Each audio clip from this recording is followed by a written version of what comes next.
ശ്രീനാരായണ സാംസ്കാരിക സമിതി പ്രസിഡന്റായി ഡോക്ടർ ദീപ കെ ഗോപാലനെയും സെക്രട്ടറിയായി വിനോദ് എം.എസിനെയും തെരഞ്ഞെടുത്തു. എക്സിക്യൂട്ടീവ് കമ്മിറ്റി യോഗം ചേർന്ന് സ്കൂളുകളുടെ മാനേജറായി ഡോക്ടർ പി പത്മകുമാറിനെ തെരഞ്ഞെടുത്തു.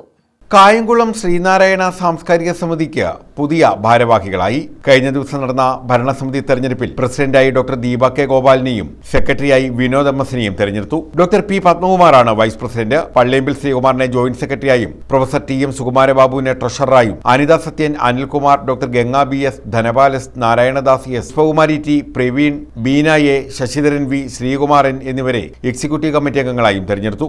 പ്രഥമ യോഗം ചേർന്ന ഡോക്ടർ പി പത്മകുമാറിനെ എസ്.എൻ. സ്കൂളുകളുടെ മാനേജറായും തെരഞ്ഞെടുത്തു.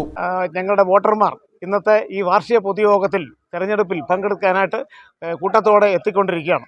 കാരണം ഇത്തരത്തിലുള്ള വിദ്യാഭ്യാസ പ്രവർത്തനങ്ങൾ മുന്നോട്ട് കൊണ്ടുപോകണം എന്ന് അംഗങ്ങൾ തന്നെ പലപ്പോഴും ഞങ്ങളോട് ആവശ്യപ്പെടുകയും അതിൻ്റെ അടിസ്ഥാനത്തിലാണ് ഇത്തരത്തിൽ കാര്യങ്ങൾ മുന്നോട്ട് കൊണ്ടുപോകുന്നത്. ഒപ്പം തന്നെ ഞങ്ങളുടെ ഈ വിദ്യാഭ്യാസ രംഗത്തുള്ള ഞങ്ങളുടെ പ്രവർത്തനങ്ങൾ വളരെ അംഗീകാരത്തോടെയുള്ള ഒരു പുരസ്കാരങ്ങൾ വരെ നമ്മൾ കിട്ടിയിട്ടുണ്ട്. ദേശീയ തലത്തിൽ ഞങ്ങളുടെ വിദ്യാർത്ഥികൾക്ക് റാങ്കുകൾ കിട്ടാറുണ്ട്. അപ്പോൾ അത് പ്രഗത്ഭ അധ്യാപകരുടെ ആ ഒരു പരിശീലനത്തിൻ്റെ മികവ് കൊണ്ടാണ്.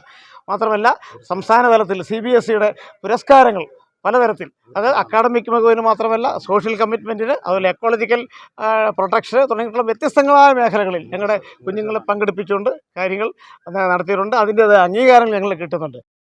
കായംകുളം എസ്.എൻ. സെൻട്രൽ സ്കൂളിലായിരുന്നു തെരഞ്ഞെടുപ്പും വാർഷിക പൊതുയോഗവും നടത്തിയത്. News bureau, Kayamkulam.